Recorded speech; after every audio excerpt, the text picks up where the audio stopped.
Olá, bem-vindas e bem-vindos a mais uma charla. Eu sou Mariana Ramos, professora da área de matemática da UNILA, e hoje nós estamos recebendo um convidado super especial, professor Carlos Matias, da Universidade Federal Fluminense. Muito obrigada, é um Obrigado. recebê-lo, professor. Eu que agradeço. Conta um pouquinho sobre você, se apresenta. Bom, então dá um abraço a todos, agradecer pela presença de estar aqui com vocês. Bom, eu sou matemático, né, por formação, fiz bacharelado em matemática, mestrado em matemática pura, doutorado em matemática pura também, mas ao mesmo tempo, ao longo da minha vida, eu sempre me dediquei à música também. Eu sou músico, sou baterista profissional já há um tempo. E esse trabalho com a música acabou rendendo uma aproximação assim, interessante entre essas duas áreas, né?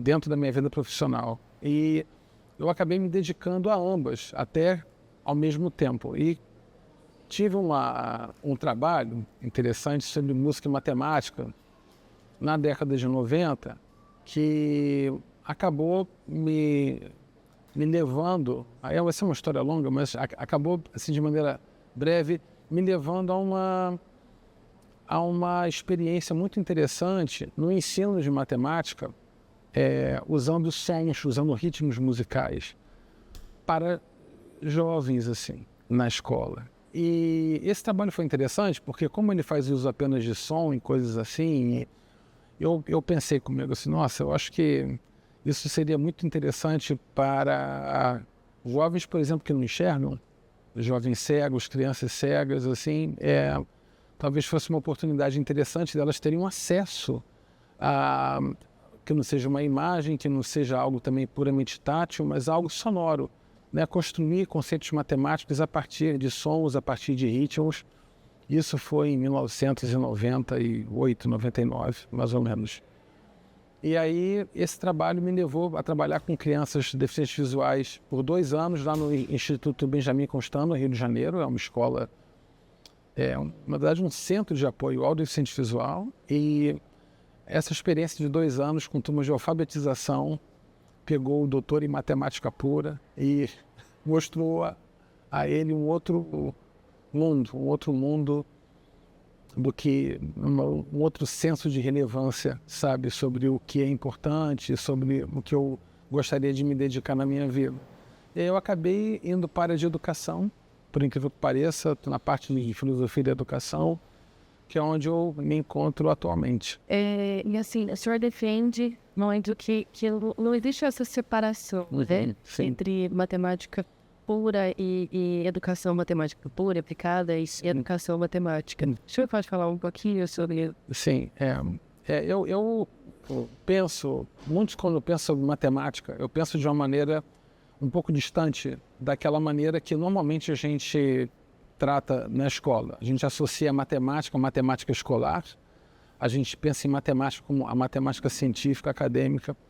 Eu vou usar e homenagear o meu querido mestre, o Biratan D'Ambrosio, um amigo querido que não está mais entre nós, mas ele está entre nós, isso é uma coisa curiosa, é uma doce contradição, mas ele sempre falava que a palavra matemática ele vem de uma composição entre matema, esse prefixo matema, e um sufixo tica. Esse matema, tica, o tica significa técnica, vem de tecne, ele vem de formas de, a arte de. E o matema, ele é entendido como conhecer, aprender, conhecer o mundo.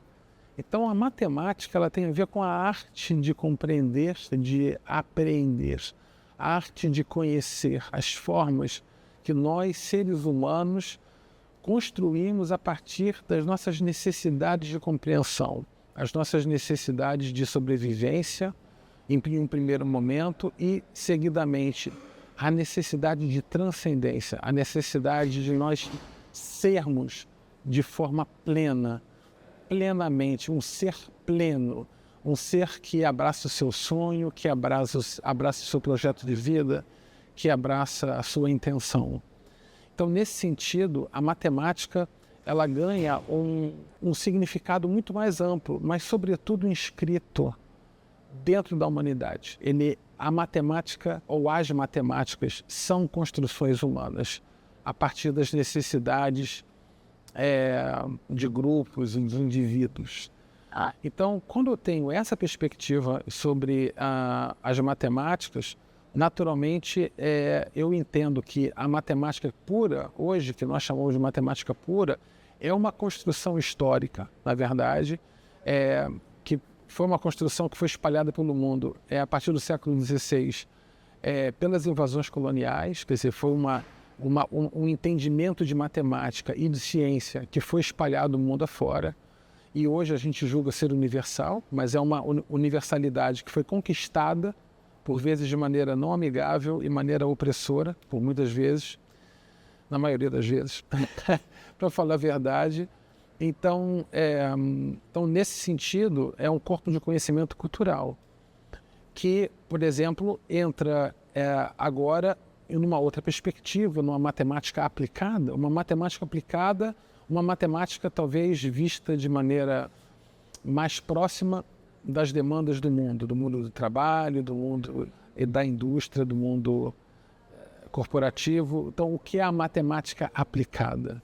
O que é a matemática pura? Bom, são corpos de conhecimento que se aderem, que se acoplam a práticas humanas, a intenções humanas, a desejos humanos, assim como a educação, né? O que eu acho de mais interessante na educação é que a educação matemática tem a ver com a gente pensar nas formas de conhecermos o mundo como uma via de construção da própria humanidade. Quer dizer, a matemática não como um fim, como algo a ser feito e construído, mas como uma via, como um caminho para a humanidade, para o bem da humanidade. Pensar na matemática não como uma ferramenta opressora ou uma ferramenta que qualifica vencedores ou a hegemonia, mas como vias, como corpos de conhecimento que legitimam corpos culturais, que legitimam grupos culturais, saberes que estão fora da universidade, fora da escola e que são tão legítimos quanto os nossos e que precisam ser exaltados e precisam ser reconhecidos, e a educação entra aí, né, para poder mostrar quanto nós poderíamos ser. Não apenas uma compreensão do que fomos, mas, sobretudo, das promessas que a gente pode fazer para o futuro, que a gente pode cumprir. Promessas que nos incluam, que não sejam apenas promessas em relação a conquistas financeiras, ao desenvolvimento tecnológico, mas um entendimento de coletivo, uma aprendizagem coletiva do que é bom ou que poderia ser bom para nós. Professor, faz pouco tempo, né, Sim. que foi divulgado o resultado do PISA. Do PISA, sim. Bom, na mídia, a gente tem as chamadas, né? Brasil continua entre os piores. Sim, sim. Brasil figura entre os 20 piores resultados, né? Sim. E, de fato, assim, se você ver o ranking, a América Latina, os países da América Latina estão entre os 30 piores resultados, né? Uhum. Eu queria saber o que o senhor, assim, já trabalhou com testes? Sim, né? sim, sim, sim. Tem uma experiência. O que o senhor acha do PISA? Sim, essa é uma ótima pergunta, agradeço a pergunta, porque é uma oportunidade que eu tenho de deixar claro a minha posição sobre as avaliações em larga escala. Eu entendo que avaliações em larga escala, elas têm algum poder de revelar pequenos recortes curriculares associados a uma visão de conhecimento bastante bem definida. Avaliações em larga escala são absolutamente incapazes de verificar ou certificar, ou até mesmo medir, se é o verbo da moda, a gente medir qualidade em educação. A gente atribui, na verdade, a qualidade da educação à medida. Isso é uma prática já que a gente vive há mais de 100 anos. Né? Aquela perspectiva positivista da avaliação faz isso. Ela entende a qualidade como uma boa medida. O sujeito é alto se ele tem uma altura grande. Se ele é baixo, se ele tem uma altura pequena. Então a gente entende a qualidade de educação como uma régua, como uma medida. Mas a gente não discute muito quais são as nossas referências do que é adequado, do que é interessante, do que nós pensamos sobre educação. No Brasil, sobretudo. Então, o PISA, ele é uma avaliação externa que tem as suas referências, que são referências distintas das nossas referências. São referências que presumidamente deveriam ser de todos. Mas essa é apenas uma presunção. Isso não é uma confirmação. As referências do PISA, da OCDE, elas não são referências universais. Nem deveriam ser. Então, o que na verdade é efetivamente medido quando o PISA é aplicado e tem toda a parafernália, as engrenagens da medida que fornecem ao final a nota de cada país. O Chile teve nota 400 e tanto, o Brasil foi 300 e tanto, a posição... Quando há toda essa grande parafernália, o que está sendo medido, na verdade, é um atributo, um construto, que é o termo que a gente chama dentro da área da avaliação em larga escala, da psicometria, educometria, como que o pessoal chama agora, não importa, mas é um construto que é medido, que na verdade é apenas aquilo que pode ser medido pelo instrumento e que serve às referências da medição. Então, o que a gente está medindo não é a capacidade do jovem brasileiro de resolver problemas básicos de matemática. O que é medido é a capacidade de um jovem resolver os problemas propostos por esses instrumentos que seguem as referências do PISA. É isso que está sendo medido. Então a gente precisa ter clareza de que não há um entendimento universal ou um consenso acerca do que seria a qualidade em educação, a qualidade desejável. Isso deve emergir de cada país, isso deveria emergir de cada país. Então é um hábito, bom e velho hábito do colonialismo, que antes se deu em termos geopolíticos, mas agora se dá em termos de uma perspectiva filosófica em educação, que é de você agora querer que as colônias, todos os países sigam as mesmas referências hegemônicas. E isso é uma coisa falsa e uma coisa arrogante. Então, assim, eu entendo, na verdade, para não me alongar muito, mas assim, eu entendo que o PISA ele é uma parte de um grande sistema, de uma grande engrenagem, que está no Brasil presente atualmente nas referências empresariais de educação, que abasteceram a BNCC, que trouxeram a BNCC, que trouxeram a BNC Formação, o novo ensino médio. Tudo isso faz parte de um grande mesmo sistema que tem a ver com um desejo, com o intuito da conquista da gestão da educação pública brasileira pela iniciativa privada. Então, eu entendo que o PISA ele é parte de um projeto muito maior e que localmente no Brasil acaba engrossando os discursos das grandes fundações que têm, na verdade, esse intuito. Então, fundações que transformaram as suas referências, a BNCC, cada vez mais transformaram a educação pública brasileira, as escolas em palco de treinamento para os testes em larga escala. Eu falo isso com muita tristeza. Escolas onde os estudantes estão sendo treinados para fazerem os testes em larga escala e, digamos assim, no auge da competência de tais treinamentos, se eventualmente algum município, alguma escola tiver uma melhora, porque foi um treinamento competente, talvez no topo da nossa alienação nós digamos, nossa, a educação está melhorando. Quando, na verdade, nós estamos dizendo que ela está melhorando, nos referindo ao seu fim. A educação libertadora não é o treinamento, não é repetição. Aprender não é ser capaz de repetir o que foi ensinado. Aprender, por vezes, é contrariar o que foi ensinado. Aprender, por vezes, é questionar o que foi ensinado. Ensinar é abraçar, ensinar é conversar, ensinar é ouvir, não é apenas falar, não é apenas esperar que o estudante repita. Os estudantes são cada um, os estudantes não são seres genéricos, não são estudantes, indivíduos genéricos, que esses são os estudantes do terceiro período, esses são os estudantes do 9º ano do ensino fundamental. Não, cada um tem um nome, cada um tem uma história e cada um deveria ter um lugar de fala dentro da sala de aula, dentro dos espaços de formação, como os professores precisariam contar as suas histórias, compartilhar as suas histórias. Né? Um currículo onde estudantes e professores contam as suas histórias.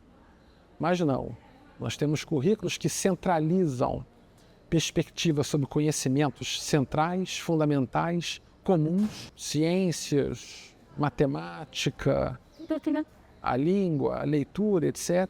Mas, quando você vai ver a parte do que a gente chama de humanidades, elas ficam no núcleo optativo, no núcleo periférico. E acaba gerando uma fratura e uma desconexão da matemática, por exemplo, com a história. E a gente perde de vista que, por exemplo, a matemática tem uma história, que foi a história da humanidade que construiu essa matemática. A matemática não é um corpo de conhecimento mágico, Mariana, uma coisa que está no céu. A Mona Lisa, a proporção, as abelhas, os hexágonos lá dos favos de mel de Maomé, essas bobagens, a natureza, a evocação da natureza entra em sintonia com um afastamento da humanidade. Entende? Então, quando você olha para a natureza, você fala que a matemática é anterior à humanidade, você usa, olha só. Né? Mas assim, a gente viu, por exemplo, no século XX, flertes racistas horrendos, por exemplo, de discursos em favor da eugenia, que seria você melhorar a genética da população, né, eliminando os inferiores. Só que esse entendimento de inferior era um entendimento social, era um entendimento político. Então, e havia um discurso das ciências naturais nesses termos, sabe? Então, assim, a gente não pode ver a natureza ou a despersonalização como uma parte integrante da matemática, sabe? Não pode. A matemática, ela, apesar de ser um corpo de conhecimento construído historicamente por um monte de gente, ela ainda vive de maneira não formal em cada canto, em cada lugar. E é aí que ela está nas nossas mãos, no nosso suor, não é num olhar fictício, fantasioso da matemática, mas é nas intimidades de cada um. E aí o que isso tem a ver com PISA? Isso tem a ver com que nada disso se torna aparente. Nada disso se torna aparente para o PISA. Nada disso se torna aparente para os testes em larga escala. O que torna aparente é a nota. Como acontece na escola e na universidade até hoje. O sucesso na escola não é estar feliz, não é ter prazer aprendendo, não. É tirar 9, tirar 10. Nossa, tirei 10 em matemática. Nossa, filho, você é tão inteligente. Parabéns, você é um ótimo aluno. Mas o que você aprendeu? Você está feliz? Você gosta do que você aprendeu? Você já tem o seu sonho? Você se sente mais perto do seu sonho? Por que a gente não fala sobre isso? Por que a gente para no 10? Por que a gente para no 9? É tão pouco. Isso é tão pouco, não tem significado nenhum. Eu não lembro mais do 10 que eu tirei na década de 80. Eu não lembro mais do 5 que eu tirei na década de 80. Eu não lembro mais nada disso. Mas eu me lembro de como eu me sentia na escola. Como eu me sentia oprimido pelas avaliações. Como eu me sentia sufocado. Como a minha autoimagem esteve em xeque. Isso eu me lembro. Então, eu entendo o PISA tem o seu valor, ele tem pontos a serem compartilhados, eles têm, mas são muito poucos as coisas que ele realmente pode ajudar a gente a entender. E a gente deveria se contentar com isso e abraçar a complexidade da vida e da educação. Abraçar a diversidade, que é absolutamente invisível diante desses testes. É invisível, até porque é uma presunção a ausência de diversidade diante desses testes. Então, é isso aí. Professor, muitíssimo obrigada. Estou emocionada. O professor Carlos, ele tem esse poder, esse dom de emocionar, de nos fazer refletir. Então, se vocês quiserem, eu queria deixar uma dica, que é assistir os vídeos do canal do professor, que é o canal Matemática Humanista. E é isso, a gente vai parar por aqui. Eu espero que você volte outras vezes, professor. Vai ser um prazer. Se vocês gostaram, é só me chamar de novo. A honra foi toda minha. Obrigado a todos que estão assistindo. Tchau.